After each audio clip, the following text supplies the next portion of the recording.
Magandang araw, welcome back na naman sa channel ko. Ngayon may ibabahagi na naman ako na panibagong video.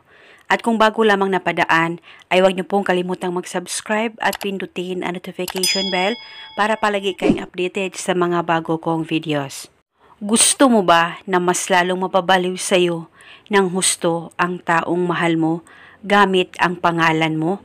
Malayo o malapit man kayo sa isa't isa, ay siya ay sobrang mababaliw sa pagmamahal niya sa iyo.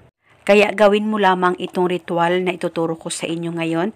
Dapat 100% kayong naniniwala sa mga ganitong pamamaraan. Pwede mo ito gawin sa kahit na anong araw o oras na gusto mo.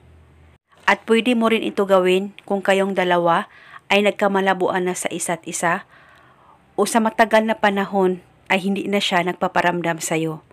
Pwede mo rin gawin ang ritual na ito. Basta magtiwala ka lang sa kahit na anumang ritual na iyong gagawin. Ang gagawin mo lamang, kunin mo ang larawan niya o maghanda ka ng larawan niya. Kahit maliit na larawan niya ay pwedeng gamitin. At kumuha ka rin ng kahit na anong kulay na panulat at isulat mo sa likod ng larawan niya ang pangalan at apelido mo ng 3 beses. At pagkatapos mo nang masulat ito, hawakan mo muna ang larawan niya, pakatitigan mo ito ng maigi, mag-focus at mag-concentrate ka at ibulong mo ang mga salitang ito. Ikaw ay mababaliw sa akin ng husto, malayo o malapit man tayo sa isa't isa. Ibulong mo lamang ito ng 3 beses. Pwede mo dagdagan o ibahin ng hiling kung gusto mo, wala pong problema. At pagkatapos, kumuha ka lamang ng plastic, Ziploc kung meron ka, at isilid mo itong larawan niya at lagyan mo ito ng kalahating kutsarang asukal.